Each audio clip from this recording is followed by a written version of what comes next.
نیکی کے کام میں تاخیر نہیں کرنی چاہیے۔ حضرت علی رضی اللہ تعالیٰ عنہ کو نبی علیہ السلام نے خود فرمایا تھا کہ اے علی 3 چیزوں میں تاخیر نہ کرو، اور یہ 3 چیزیں توجہ کے ساتھ سنیں، ان تینوں چیزوں میں ہم تاخیر کرتے ہیں۔ نبی علیہ السلام نے حضرت علی کو 3 چیزوں کے بارے میں فرمایا، اے علی ان 3 چیزوں کے اندر تاخیر نہ کرنا۔ نمبر 1 الصلاۃ اذا اتت، نماز جب اس کا وقت آ جائے تو اس کے اندر تاخیر نہیں کرنی۔ نمبر 2 والجنازۃ اذا حضرت، جنازہ جب حاضر ہو جائے پھر تاخیر نہیں کرنی، پھر کسی کا انتظار نہیں کرنا۔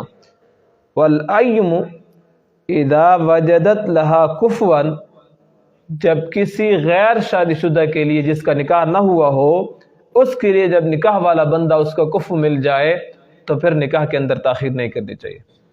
ہم نماز میں بھی تاخیر کرتے ہیں، نماز جنازہ میں تو ہماری روٹین اور ایک رواج بن چکا ہے، 10 بجے نماز جنازہ ہو تو کم از کم 10:05 پہ نماز جنازہ پڑھا جاتا ہے۔ کیوں؟ جیسے نماز جنازہ کا وقت ہوگا، امام کہے گا صفیں بنا لو، اب صفیں بن گئی تو اس وقت لوگ اٹھیں گے، دیکھیں گے اچھا 10 بج گئے، 10 بجے تو جنازہ تھا، اس وقت گھر سے نکلیں گے، دکاندار اس وقت دکان کو چھوڑے گا، کاروباری اس وقت کاروبار کو چھوڑیں گے، اور اس وقت دوڑتے ہوئے آئیں گے، اور پھر وہاں پہ ایک بندہ اعلان کر رہا ہوگا تھوڑا صبر کرو، تھوڑا صبر کرو، عوام آ رہی ہے، تھوڑا صبر کرو، عوام آ رہی ہے۔ اور جو عوام وہیں پہ رکی ہوئی ہے ان کا خیال نہیں کیا جاتا، ان میں بوڑھے بھی ہوں گے، ان میں بیمار بھی ہوں گے، ان میں ایسے بھی ہوں گے کہ جن کو وضو کی تکلیف ہوگی، وہ انتظار ان چند بندوں کی وجہ سے کر رہے ہیں۔ ہم نے پھر اعلان کیوں کیا کہ نماز جنازہ 10 بجے ہوگا؟ پھر اعلان کریں کہ جب لوگ برابر ہو جائیں گے پھر نماز جنازہ پڑھا جائے گا۔ یہ ہماری اپنی غلطی ہوتی ہیں، جن چیزوں کی ہم اصلاح کر سکتے ہیں، اصلاح نہ کرنے کی وجہ سے ہم خود اپنے آپ کو مجبور، ایک مرتبہ صرف ایک نماز جنازہ ایک وقت پہ ہو جائے نا، مقررہ وقت پہ، تو پھر دیکھتے ہیں کہ اگلے نماز جنازہ پہ لوگ کیسے وقت پہ آتے ہیں۔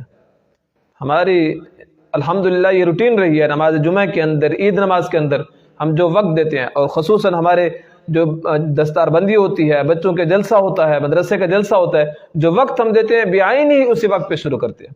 بلکہ میں تو گھڑی پہ دیکھتا رہتا ہوں، جیسے وہی وقت ہوتا ہے اگرچہ لوگ نہ آئے ہوں تو ہم اسی وقت پہ ابتدا کر دیتے ہیں۔ میں بچوں کو کہتا ہوں ہم نے وعدہ کیا تھا، اب آؤ ابتدا کرو، تلاوت سے، اپنے نعت وغیرہ سے، ان چیزوں سے ابتدا کرو۔ اللہ تبارک و تعالی وعدے کے بارے میں قیامت کے دن پوچھیں گے، ان العہد کان مسئولا، ادھر اسپیکروں پہ اعلان ہو رہا ہے نماز جنازہ 10 بجے ہوگا، اور ادھر 10:05 پہ ہوتا ہے، تو یہ وعدہ خلافی ہو رہی ہے۔ اور دوسرا، ہم لوگوں کو ڈھیل دے رہے ہیں، سست بنا رہے ہیں لوگوں کو کہ لوگوں 5 منٹ تمہاری انتظار کی جائے گی، 5 منٹ دیر سے آیا کرو، 5 منٹ دیر سے آیا کرو، تو لوگ دیر سے آتے رہیں گے، لوگ دیر سے آتے رہیں گے، یہ وقت کی پابندی کبھی بھی نہیں سیکھیں گے۔ ایک مرتبہ صرف ایک جنازہ وقت پہ ہو جائے، پھر دیکھتے ہیں کہ اگلے جنازے پہ لوگ 5 منٹ پہلے آئیں گے، پہلے پہنچے ہوں گے۔